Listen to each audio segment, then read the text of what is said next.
Heading on Way Lord, itulah lagu yang sudah cukup lama, ratusan kali, bahkan mungkin ribuan kali terdengar di gereja-gereja Presbyterian yang mengangkat lagu ini menjadi lagu yang populer, sekalipun bergenre himnal. Namun bukan hanya lagunya memang, tetapi roh dari lagu itu yang menginspirasi banyak orang, yang telah membuat kita merasakan bahwa hanya kehendak Tuhan yang selalu terjadi dalam hidup kita. Sama seperti pengarangnya waktu itu, ketika ia merasakan anugerah yang Tuhan berikan di tengah pergumulannya. Adelaide Addison Pollard, seorang wanita yang rindu untuk melayani Tuhan. Ia orang yang punya watak keras, kemauannya keras.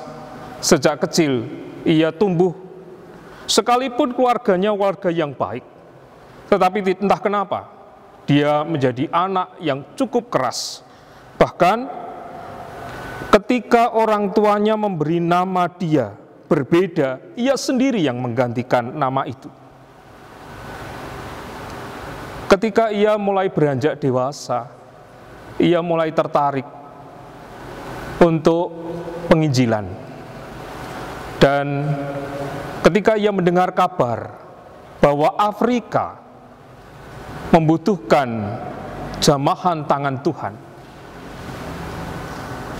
Addison sangat-sangat ingin datang ke sana. Ia berusaha bekerja, ia berusaha melakukan apapun agar ia punya uang untuk penginjilan ke Afrika. Tetapi sampai cukup lama ia tidak mendapatkan apa yang ia mau. Ia sempat frustasi. Kenapa Tuhan belum mengizinkan akan hal ini?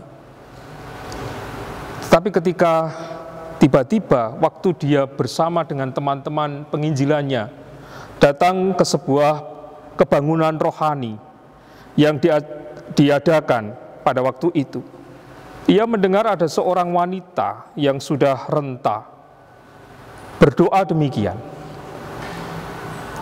"Heading on Way Lord." Wanita ini ingin apapun yang digumuli dalam hidupnya, hanya kehendak Tuhan yang jadi. Ia terinspirasi dari doa itu.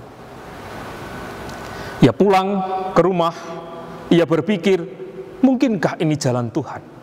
Ketika ia ingin penginjilan ke Afrika tetapi tertunda dan selalu tertunda. Bahkan ia mulai terserang penyakit. Ia menulis tulisannya, ia menulis syair lagu itu.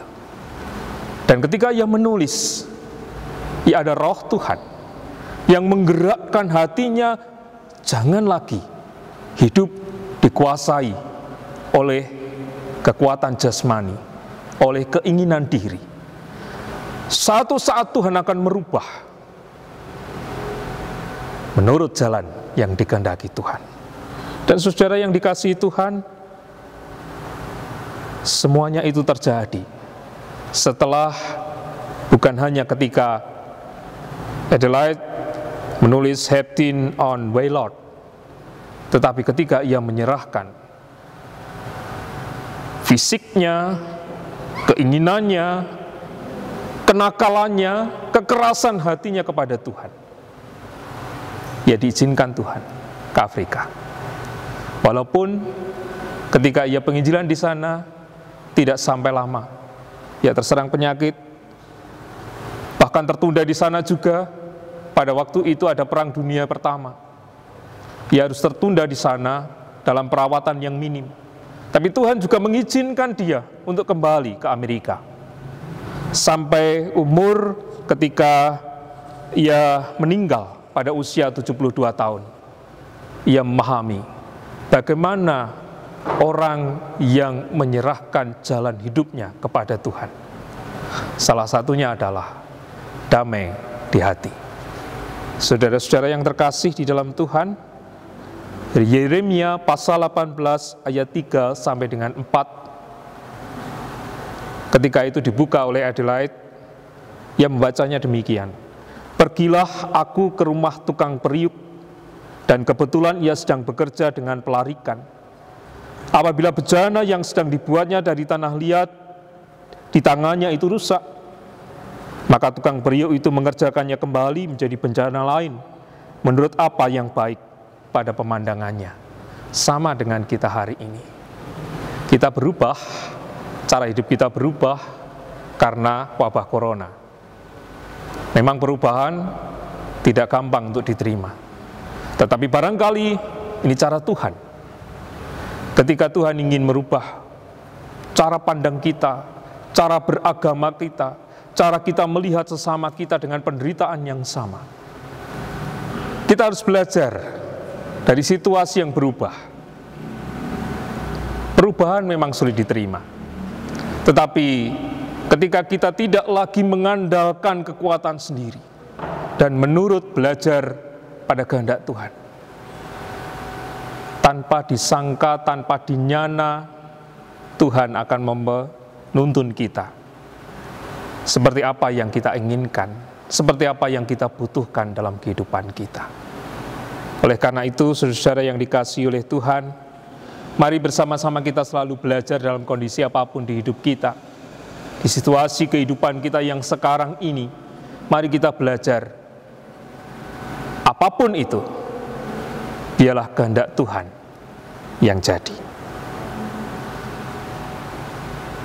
Amin.